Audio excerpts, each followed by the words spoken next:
अस्सलाम वालेकुम। ये मेरा यूट्यूब चैनल इज़्ज़त ट्रैवल स्टोरी। जिन दोस्तों ने सब्सक्राइब नहीं किया वो चैनल सब्सक्राइब कर दें, जो कर चुके हैं उनका मैं शुक्रिया अदा करता हूँ। अच्छा जी, आपको पता है कि मेरा जो चैनल है यूट्यूब, वो दरअसल ट्रैवल के हवाले से, वीज़ा के हवाले से और जो खूबसूरत प्लेसेस होते हैं उसके हवाले से आपको आगाही करना और आपकी रहनुमाई करना। तो इस वक्त मैं मौजूद हूँ कोयटा कैंट में, और आपसे थोड़ा सा मैंने ट्रैवल के हवाले से बात करनी थी। और आपको बताना ये था कि मैं रिसेंटली अभी अल्बानिया से होके आया हूँ, और बड़ा ज़बरदस्त एक्सपीरियंस रहा है मेरा अल्बानिया का। और अच्छा ट्रैवल जो जर्नी थी बहुत ज़बरदस्त जर्नी रही वो। और काफ़ी लोगों से ट्रैवल के दौरान मुलाकातें भी हुई, और काफ़ी इंजॉय किया मैंने। मैं काफ़ी जगह ट्रैवल कर चुका हूँ, लेकिन अल्बानिया की बात कुछ और थी। मतलब यूँ समझे कि उसका एक अलग ही टेस्ट था, और हर जगह, हर जिस जगह भी आप जाते हैं वहाँ पर अलग अलग डिफरेंट डिफरेंट आपको एक्सपीरियंस मिलेंगे। तो मेरा जो आपसे बात करने का आज मकसद था वो ये था कि मैं आपको बताऊं कि अगर आप ट्रैवल हिस्ट्री बनाना चाहते हैं, सबसे पहले तो मैं आपको अल्बानिया के बारे में बता दूं। अगर आप अल्बानिया का वीज़ा अप्लाई करना चाहते हैं, ये ई वीज़ा है, और इसका जो तरीक़ेकार है उसके लिए आपके पास ज़रूरी है कि आपके पास बैंक स्टेटमेंट 12 महीने की और अच्छा क्लोजिंग बैलेंस होना चाहिए जो 15 से 20 लाख के दरमियान हो। और उसमें आप, अगर आप, ज़ाहिर है आप विज़िट वीज़ा पे जाना चाहते हैं तो आप एज आ बिजनेसमैन जाएंगे, तो उसके लिए आपके पास बिज़नेस के डॉक्यूमेंट्स होने चाहिए। और अगर आप मुलाजमत करते हैं और आपकी अच्छी जॉब है, तो वो जॉब से रिलेटेड जो भी आपके लेटर्स होंगे आपकी कंपनी के, वो दरकार होंगे।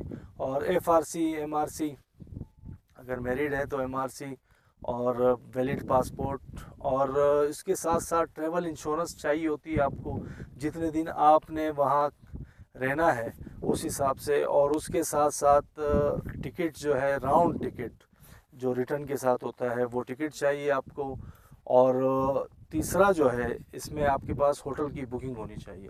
होटल की बुकिंग तो अब नॉर्मली तकरीबन सारी कंट्रीज़ ने उसको लाजमी कर दिया है, और ज़्यादातर जो है कंट्रीज़ वो बुकिंग मांगते हैं कंफर्म। तो ये चीज़ें आपके पास हो, आपके पास अच्छी ट्रैवल हिस्ट्री हो 4 से 5 मुल्क कम अज़ कम, क्योंकि अल्बानिया जो है अगर वीज़ा दे रहा है, और पाकिस्तान को पाकिस्तान में जैसा कि हम देख रहे हैं आजकल जो हालात बने हुए हैं, और वीज़ा का जो रेशू है किसी भी कंट्री का पाकिस्तान के लिए बहुत नील हो गया है। तो उस हिसाब से अगर देखा जाए तो ई वीज़ा अल्बानिया का ट्रैवल हिस्ट्री के लिए मैं समझता हूँ बेस्ट है।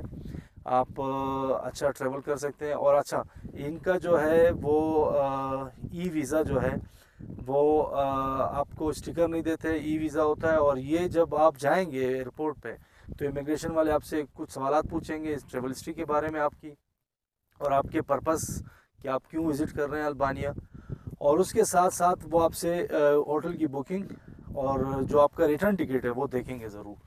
तो बहुत ज़्यादा मुश्किल नहीं है। और पाकिस्तान से काफ़ी लोगों ने कहा था कि यहाँ से जाना बहुत मुश्किल है और तंग करते हैं और ये है वो है।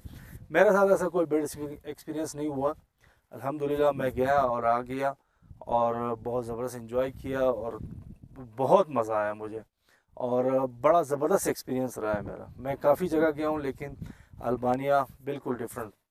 तो आपसे जो दूसरी बात शेयर करनी है वो है वीज़ा के हवाले से। अगर आप UK का या कनाडा का, और आपके पास अच्छी ट्रैवल हिस्ट्री और अच्छा बैंक बैलेंस है, और आप करना चाह रहे हैं, तो मैं आपको एक ज़बरदस्त टिप देने वाला हूँ। और ये है आपका जो टैक्स गुशवारे हैं। अगर आप बिजनेसमैन अपने आप को शो करते हैं ट्रैवल विजिट वीज़ा के लिए, UK के लिए या कनाडा के लिए, तो मैं आपको ये टिप दे रहा हूँ, बल्कि शेंजन के लिए भी आपको बहुत कारआमद होगा। देखें, हम लोग अप्लाई करते हैं वीज़ा। अब जैसे मैं अपनी मिसाल दे देता हूँ, मैंने फिनलैंड के लिए अप्लाई किया, आयरलैंड के लिए अप्लाई किया, और 40 से 45 हज़ार रुपये एक्सपेंस होता है वीज़ा का। आपको बड़ी आसानी से बोल देते हैं रिजेक्ट। और रिसेंटली मैंने कनाडा के लिए भी अप्लाई किया, उन्होंने भी रिफ्यूज़ किया मुझे। तो ये होते हैं तकरीबन 40-45 हज़ार रुपये। आप 3 से 4 कंट्री करते हैं तो आपके ये कोई 1.5 लाख के करीब बन जाते हैं। तो ये बहुत बड़ी रकम है। वो तो पैसे आपके ज़ाया हो गए, लेकिन अगर यही पैसे आप अपने टैक्स घुसवारें, ये देखिए मैं आपको पॉइंट की बात बता रहा हूँ, अगर आप अपने मुल्क में FBR का जो टैक्स आप शो करते हैं, मैंने खुद किया है, बहुत कम टैक्स शो किया था, 3 से 4 हज़ार रुपये, जो कि बिल्कुल कुछ भी नहीं होते। तो जब इमिग्रेशन वाला जब आपकी डॉक्यूमेंट्स देखता है, उसका पहला फोकस जो होता है वो आपके टैक्स पे जाता है। और जब वो देखता है कि आप अपने मुल्क में इतना टैक्स दे रहे हैं, तो आप हमारे मुल्क में आकर खाक स्पेंड करेंगे मनी। तो ये एक बड़ा ज़बरदस्त पॉइंट है जो मैं आपको दे रहा हूँ। अगर आपको वाकई ट्रैवल करना है और ट्रैवल का शौक़ है और बड़ी कंट्रीज़ जाना चाहते हैं और अच्छी ट्रैवल हिस्ट्री लेकर आप अच्छे डॉक्यूमेंट्स बनाना चाहते हैं, तो टैक्स गोशवारे आप कम अज़ कम 50 हज़ार रुपये से ऊपर अदा करें। तो और आपका जो बैलेंस हो वो भी कोई 20 लाख 25 लाख के करीब हो, तो मैं समझता हूँ आपको आपकी जो चांसेस हैं वीज़ा लगने के वो 100% हो जाएंगे। तो यही आपके साथ शेयर करना था। तो मेरे चैनल को सब्सक्राइब करें और दुआओं में याद रखें। बहुत शुक्रिया।